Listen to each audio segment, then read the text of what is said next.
สัญญาปีนี้แล้วไม่มาแต่งค่าสินสอดก็ไม่แพงหรือพี่แกล้งให้แค่รอเรื่อยไปพี่จ้าพี่แถวย่านบ้านนี้เขาว่าแก้วได้ไม่ทันมาแล้วหรือไรแก้วแสนอับอายเมื่อถูกหญิงชายประจานปีนี้ข้าวไม่ดีแก้วไม่ว่า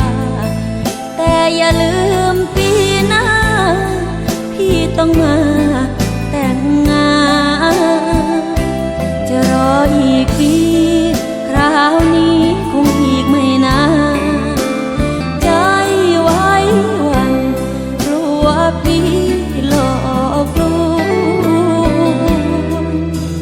พี่จ้าพี่ส่วนตัวแก้วนี้พี่ไม่ต้องห่วงจะไม่ขอมีคู่ควงพี่อย่าหลอกลวงต้องรีบมาแต่งงาน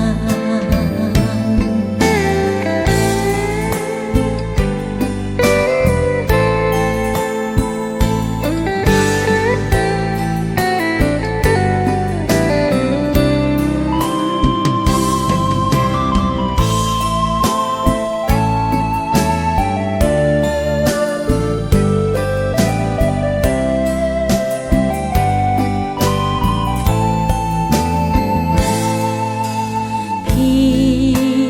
จ้าพี่ส่วนตัว